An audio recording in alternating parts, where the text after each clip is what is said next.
Good morning students, Maurya history classes में आप सभी का स्वागत और हार्दिक अभिनंदन। हम सभी लोगों ने सल्तनत काल में गुलाम वंश, खिलजी वंश, तुगलक वंश, सैयद वंश और लोधी वंश के बारे में पढ़ा और उसके पहले हम लोगों ने मोहम्मद बिन कासिम, महमूद गजनवी और मोहम्मद गौरी के बारे में पढ़ा।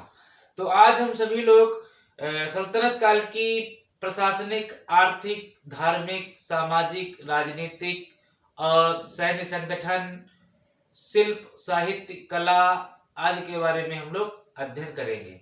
इसमें सबसे पहले आज हम सभी लोग सल्तनत काल की प्रशासनिक स्थिति के बारे में वर्णन करेंगे। तो आइए देखें प्रशासनिक स्थिति। सल्तनत काल की प्रशासनिक स्थिति। प्रशासनिक स्थिति तो सल्तनत काल में हम लोग देखते हैं कि जो राज्य था, राज्य सैद्धांतिक रूप से धर्म प्रधान होता था।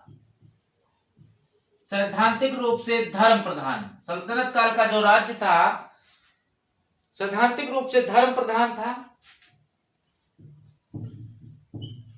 राज्य का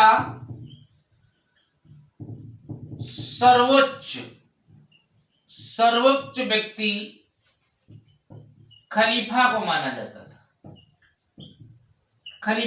जाता था। ऐसा राज्य के हिसाब से था। लेकिन इस्लाम धर्म के अनुसार जो सर्वोच्च था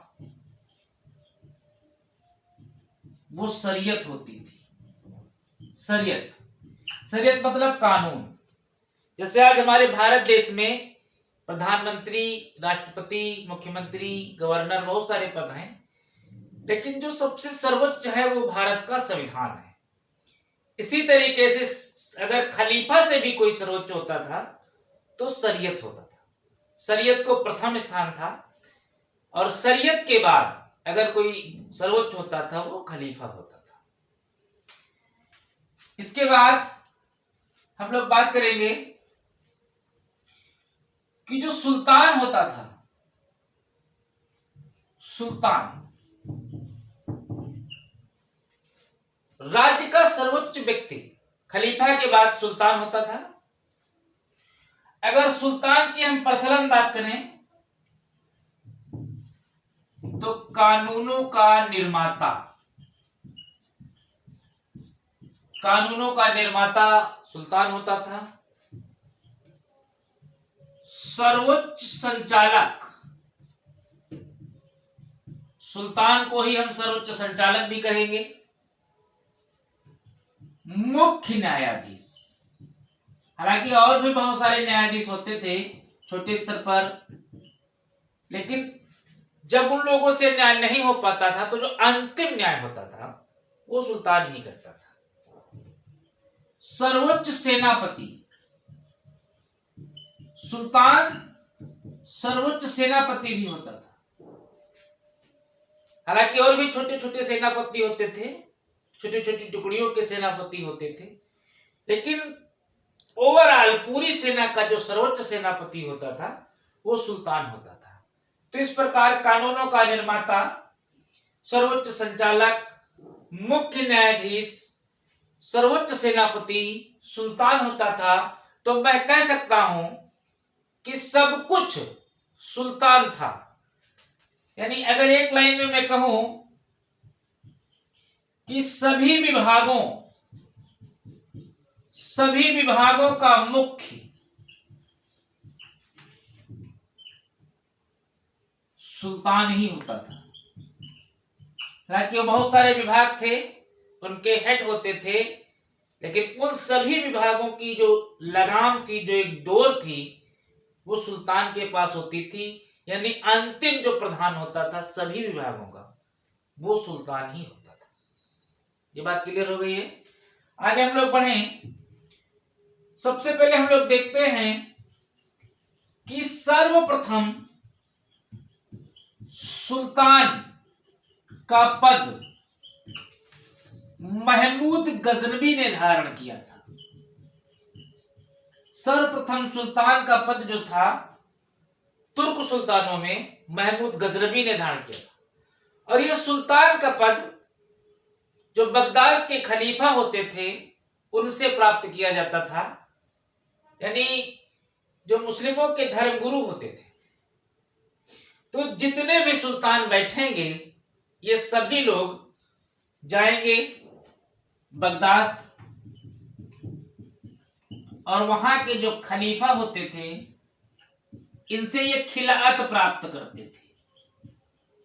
खिलाअत माने होता है मांग पत्र, यानी सुल्तान बनने के लिए टाइप का, मैं कह सकता हूं वैधानिक पत्र ये जाते थे। तो इनको जो है खलीफा एक पत्र बनाकर दे देते थे, और फिर ये जब वहां से आते थे तो कहते थे कि मुझे सुल्तान घोषित कर दिया गया है वैधानिक रूप से। तो सर्वप्रथम सुल्तान अगर किसी ने सुल्तान का पद अगर ग्रहण किया है तो महमूद गजनवी ने ग्रहण किया है।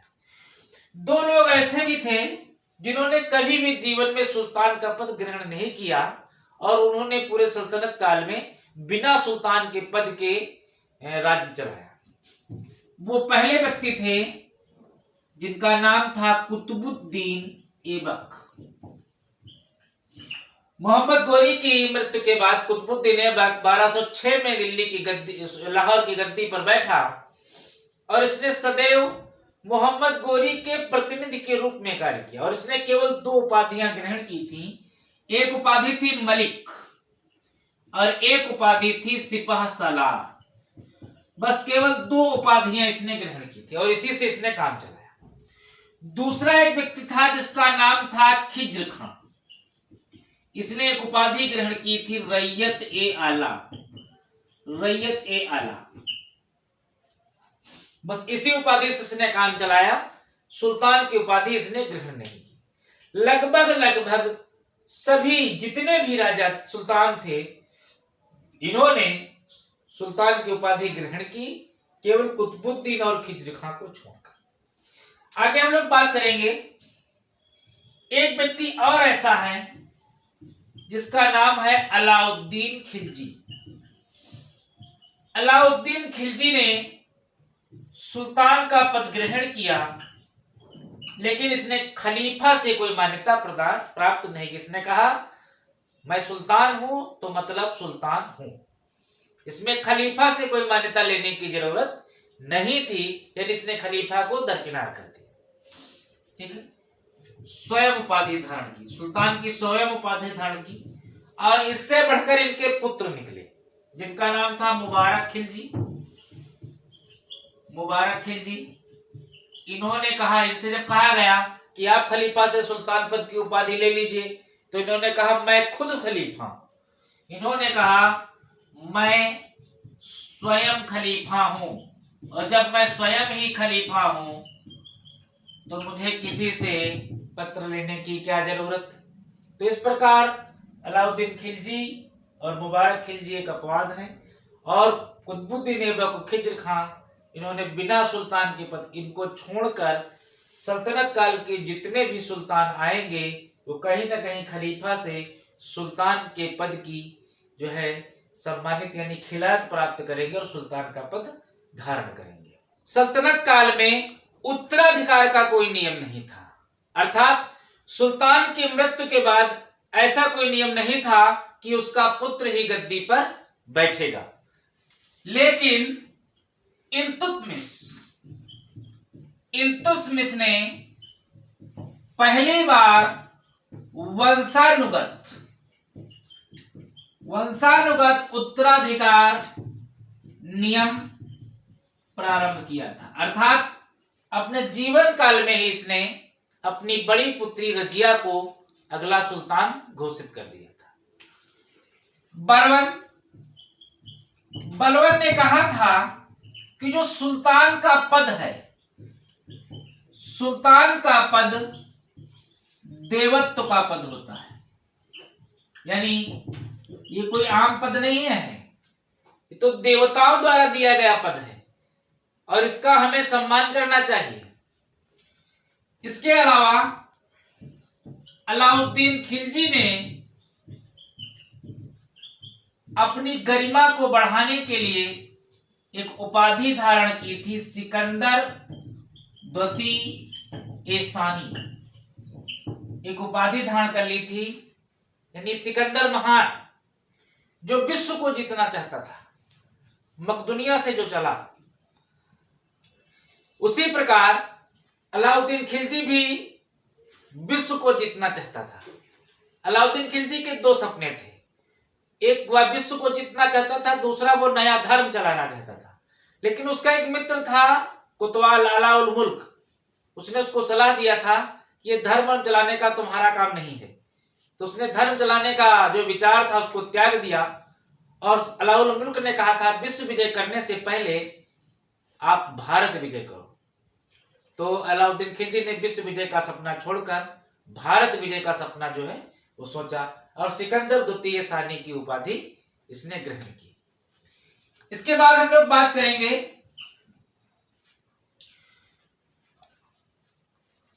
जो प्रशासन था, ये इसके मुख्यतः दो सदन होते थे। एक सदन का नाम था मजलिस ए खलवत, और दूसरा सदन था मजलिस ए आर्य। मतलब आज आप लोग देखते हैं लोकसभा राज्यसभा, तो लोकसभा अलग है, राज्यसभा अलग है। इसी तरीके से दो सदन तब भी हुआ करते थे, मजलिस ए खलवत और मजलिस ए आर्य। अब प्रश्न है कि इनमें कौन कौन बैठता था। तो जाहिर सी बात है कि यहां पर सुल्तान और उसके जो पदाधिकारी होते थे ये लोग यहां पर बैठते थे, और यहीं पर क्या होता था, विचार विमर्श होता था। राज्य कैसे चलाया जाए, क्या हो क्या ना हो, क्या किया जाए क्या न किया जाए, कौन से नियम लागू किए जाए आदि वगैरह। और आम आदमी यहाँ नहीं बैठता था। और आज भी देखिए आप, लोकसभा राज्यसभा में कोई आम आदमी नहीं जाता है, चुने हुए लोग ही जाते हैं। तो उसी तरीके से मजलिस ए खलवत और मजलिस ए आर्य, ये दो जो थे सदन थे। इसके अलावा देखते हैं जो प्रशासनिक ढांचा था, जो प्रशासनिक संरचना थी, वो अरबी और फारसी भाषा में थी। अरबी फारसी भाषा में क्यों थी? क्योंकि इसके जितने भी सुल्तान हैं कहीं ना कहीं ये लोग विदेशी थे, भारत में आए और इन्होंने सत्ता स्थापित की। तो कहीं ना कहीं जो अरबी और फारसी है उसके हिसाब से इन्होंने राज्य का संचालन किया है, संरचना तैयार की है। सैन्य संगठन जो था, सैन्य संगठन, ये इन्होंने तुर्क पद्धति का प्रयोग किया और मंगोल पद्धति का प्रयोग किया। क्यों?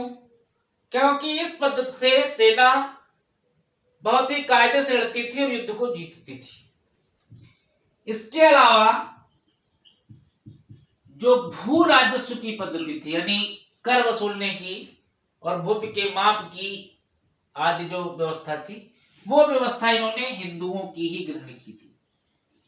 तो मैं कह सकता हूं एक शब्द में कि जो इनका प्रशासन था वो मिश्रित था, मिश्रित था। यानी संरचना अरबी फारसी, सैन्य संगठन तुर्क और मंगोल, भू राजस्व जो थी वो हिंदुओं की थी, तो प्रशासन जो था वो मिला जुला था। और मंत्रिमंडल, यानी सुल्तान के पास सारे विभाग होते थे, और सुल्तान की सहायता के लिए,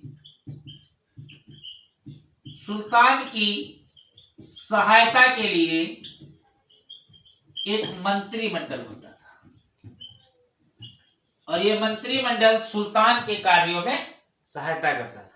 तो आइए देखिए मंत्रिमंडल के बारे में हम लोग। पहला विभाग है दीवान ए विजारत, दीवान ए विजारत। इस विभाग का जो हेड होता था वो वजीर होता था।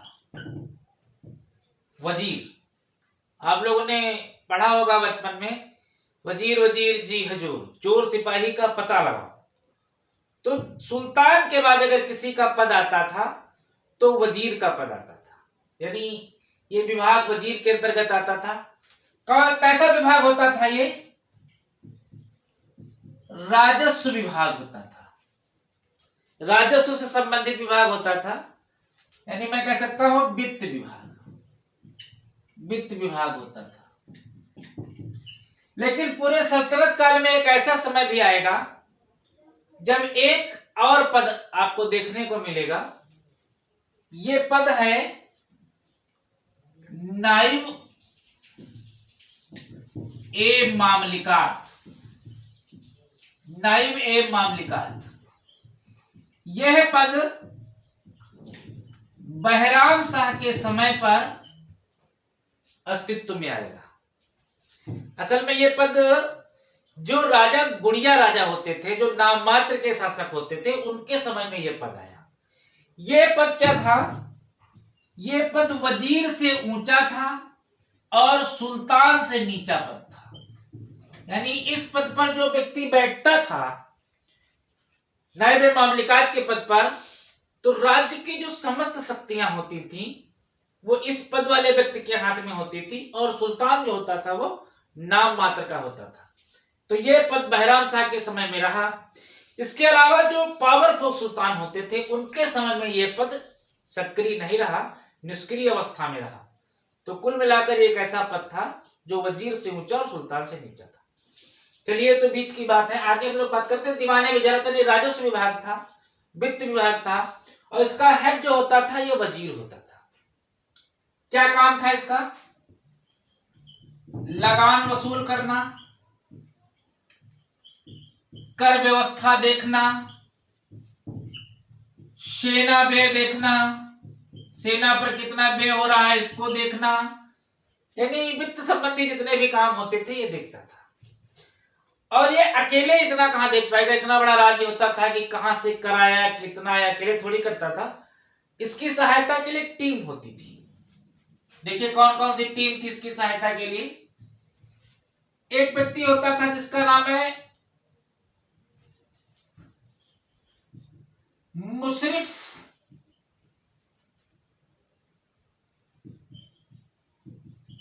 ए मुमालिक, मुशरिफ ए मुमालिक। दूसरा होता था मुस्तौफी ए मुमालिक, मुस्तौफी ए मुमालिक। तीसरा व्यक्ति होता था खानिज, खनिज नहीं होता था, खानिज, ध्यान रखिएगा। अगला व्यक्ति होता था मजूमदार, मजूमदार। मुशरिफ ए मुमालिक ये कौन होता था? ये होता था महालेखाकार। मुस्तौफी मुमालिक महालेखा परीक्षक, महालेखा परीक्षक। मतलब कितना आया है लगान और कर इसको ये लिखेगा, और वो लिखा है या नहीं लिखा है सही, उसकी जांच कौन करेगा? तो मुस्तौफी मुमालिक। खानिज कौन होता था? ये होता था कोषाध्यक्ष, कोष की देखरेख करता था। तो फिर मजूमदार का क्या काम था? इसका काम था शेष राशि, शेष राशि का हिसाब रखना। शेष राशि जो बच जाती थी खर्च होने के बाद, उसका हिसाब किताब रखना इसका काम था। तो बहुत ही इंपॉर्टेंट पद है दीवाने वजारत। अगला देखिए विभाग है दीवाने अर्ज। दीवाने अर्ज कैसा विभाग है? ये किससे रिलेटेड है? ये सैन्य विभाग है। इसका जो मुख्य होता था उसको कहते थे आरिज ए मुमालिक। आरिज ए मुमालिक जो होता था इसका मुख्य होता था, सैन्य विभाग होता था। यह पद बलबन के समय में शुरू हुआ था। क्या काम था इसका? सेना की भर्ती करना, सेना को वेतन देना, सेना का हुलिया रखना, सेना के संबंधित जितने भी खर्चे होते थे उनको देखना, सेना की आवश्यकताओं को पूरा करना और सेना की भर्ती करना, योग्य सैनिकों की भर्ती करना, ड्रिल कराना, अभ्यास कराना। तो ये सब जो कार्य थे वो इस विभाग के कार्य हुआ करते थे। दीवाने विजारत और दीवाने अर्ज। इसके बाद हम लोग देखेंगे तीसरा विभाग है दीवाने इंसा। दीवाने इंसा, इसका जो खास व्यक्ति होता था उसको कहते थे दबीर खास। इसका क्या कार्य होता था? यह व्यक्ति शाही घोषणाएं तैयार करता था। शाही घोषणाएं तैयार करना, जैसे राजा कोई बात कहता था तो उसको ये लिखता था, यानी उनको लिपिबद्ध करता था। उसके बाद जो राजा के फरमान होते थे, फरमान को ये जनता तक पहुंचाता था, जनता तक पहुंचाता था दीवाने इंसा। और कुछ जनता की जो बातें थी वो भी ये राजा तक पहुंचाता था। तो शाही घोषणाएं तैयार करता था, फरमान जो है तैयार करता था, और राजा के जो आदेश होते थे आदेश लागू करता था। राजा ने कोई बात कह दी तो उसको ये लागू करता था।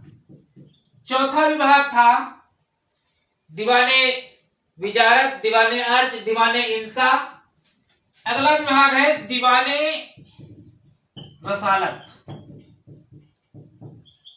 ये कैसा विभाग था? यह विदेश विभाग था, विदेश विभाग था। आज भी होता है अपने आप फॉरेन मिनिस्टर। इसका क्या काम होता था? तो यह विभाग पत्र व्यवहार करता था, मतलब जो पड़ोसी देश होते थे, जो विदेश होते थे, वो उनके साथ पत्र व्यवहार करता था। विदेश का मतलब यह है कि अमेरिका नहीं, उस समय सल्तनत काल चल रहा था, तो भारत में भी बहुत सारे छोटे छोटे राजा, बड़े बड़े राजा होते थे और कुछ स्वतंत्र राजा होते थे जो पड़ोसी राजा होते थे। तो उनके यहाँ जो है अपनी बात को ले जाना, अपने राज्य की बातों को ले जाना राज्य की ओर से, तो उनके लिए तो वो विदेश ही था। जैसे मान लीजिए दक्षिण में कृष्णदेव राय शासन कर रहे हैं, तो बाबर के जो फरमान है या किसी के भी हैं, वो अपना वहां पे ले जाना दूसरे राज्य में, तो वो विदेशी है। पत्र व्यवहार करना, पड़ोसी देश राज्यों से कूटनीतिक संबंध बनाना, ये भी इसका काम था। आज भी होता है, हमारे यहाँ का विदेश मंत्री जाता है अमेरिका, जर्मनी, चीन, इंग्लैंड, और वहां पर हम अपने देशों के संबंधों को रिन्यूअल करते हैं। तो पत्र व्यवहार करना, कूटनीतिक संबंध बनाना, ठीक है, और जो है पड़ोसी राजाओं को निमंत्रण देना, ठीक है, निमंत्रण देना कि भाई आप भी हमारे यहाँ आइए, हम आपके यहाँ आए हैं। तो ये सब काम था दीवाने रसालत विभाग का। इसके अलावा हम लोग देखते हैं जो न्याय विभाग था। यह न्याय विभाग दो तरीके से कार्य करता था। इधर जो दीवानी या फौजदारी के मामले होते थे, ऐसे मामलों को काजी उल कुजात देखता था। हालांकि अभी हमने बताया है कि न्याय का मुख्य न्यायाधीश तो सुल्तान होता था, इस प्रकार सभी विभागों का हेड सुल्तान होता था, लेकिन दीवानी और फौजदारी के जो मामले होते थे वो काजी और कुजात देखता था, काजी और कुजात देखता था।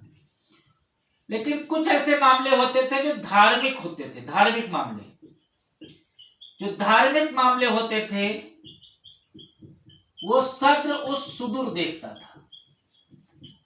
ये भी एक अधिकारी था, सद्र उस सुदूर। धार्मिक जो विवाद होते थे उनको सद्र उस सुदूर हल करता था, और दीवानी और फौजदारी के जो मामले होते थे वो काजी उल कुजात देखता था। इसके अलावा हम और विभागों पे बात करेंगे, आइए देखें। इसके अलावा आइए कुछ और विभाग हम लोग देखते हैं। जैसे एक विभाग था दीवाने वकूफ,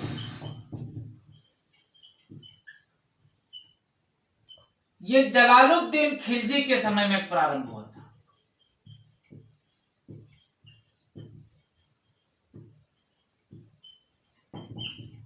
यह बे के लेखा जोखा से संबंधित था।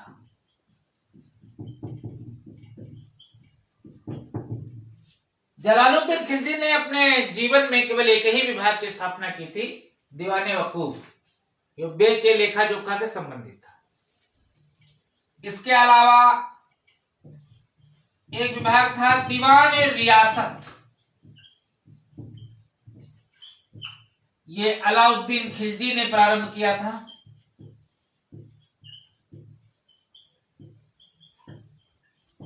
ये बाजार व्यवस्था से संबंधित था, बाजार व्यवस्था से संबंधित था। इसके अलावा एक विभाग था दीवाने मुस्तकराज, ये भी अलाउद्दीन खिलजी के समय में शुरू किया गया था। इसमें बकाया लगान वसूली होती थी। इस विभाग के माध्यम से राज्य में जो लगान बकाया पड़ा हुआ था तो उसकी वसूली की जाती थी। इसके अलावा एक विभाग था वकील ए दर। वकील ए दर ये क्या करता था? ये शाही महल की देखरेख करता था। मतलब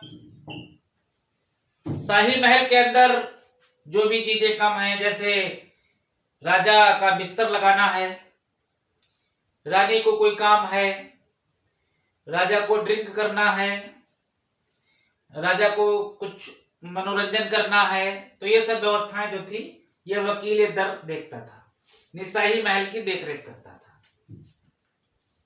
अगला विभाग है दीवाने बंदारान, यह फिरोज शाह तुगलक ने शुरू किया था।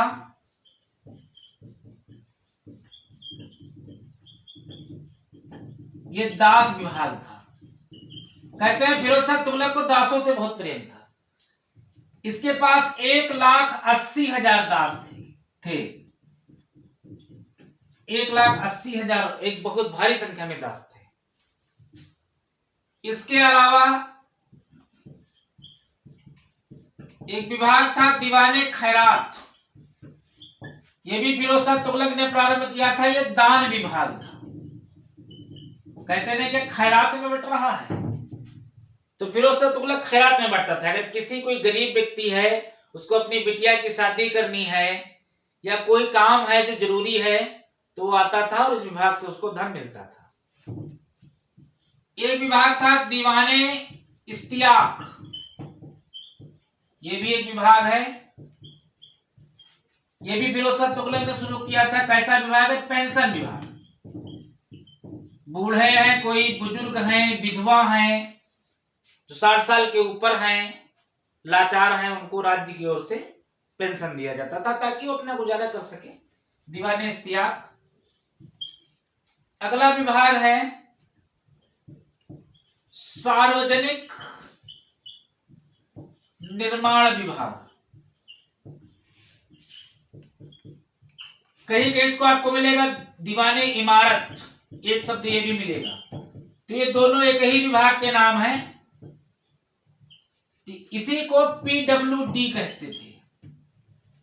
यह भी फिरोज शाह तुगलक के समय में शुरू हुआ। इसी को पीडब्ल्यूडी विभाग भी कहते थे, मतलब पब्लिक वर्क डिपार्टमेंट, यानी जो सड़कें वड़कें बनती थी, आप लिख सकते हैं सड़क निर्माण विभाग, खास करके सड़कों से संबंधित था। तो ये भी फिरोज शाह तुगलक ने शुरू किया था और ये तो विभाग आज भी चल रहा है। तो सार्वजनिक निर्माण विभाग। इसके अलावा और विभाग हैं, आइए देखें। जैसे मैरिज ब्यूरो, यह भी फिरोज शाह तुगलक ने प्रारंभ किया था। यह भी एक विभाग था। अगर किसी को विवाह नहीं हो रहा है तो वो अपना पंजीकरण यहीं से अपना आय कराए और फिर उसकी शादी कराई जाती थी। अगला विभाग था रोजगार विभाग। यह भी फिरोज शाह तुगलक ने शुरू किया था। अगर कोई व्यक्ति काम, उसको काम की तलाश है तो आए अपना पंजीकरण कराए और राज्य की ओर से उसको कार्य दिया जाएगा। इसके अलावा कुछ और विभाग है जिन पर हम लोग बात कर रहे हैं। एक विभाग है बरीद ए मुमालिक।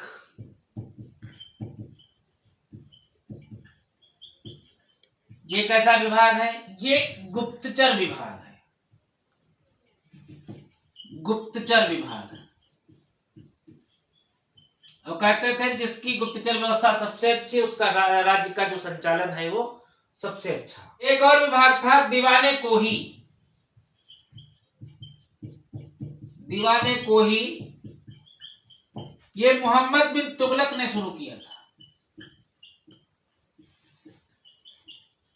ये कृषि विभाग था। तो इस प्रकार लगभग हमने सभी विभागों को देख लिया।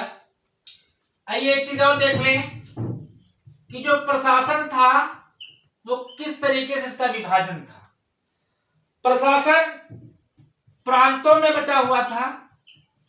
जो प्रांत थे वो सिख में बटे हुए थे और जो सिख थे वो परगना में बटे हुए थे और जो परगना थे ये गांव में बटे हुए थे। यानी जो प्रशासन की सबसे छोटी इकाई थी वो गांव थी। जो प्रांत होते थे इनका जो हेड होता था इसे इक्तेदार कहते थे। इक्तेदार या सूबेदार कहते थे। जैसे इल्तुतमिश जब सुल्तान नहीं बना था तो उससे पहले बदायूं का सूबेदार था। कहीं कहीं से वली भी कहते थे या नाजिम भी कहते थे। वली या नाजिम।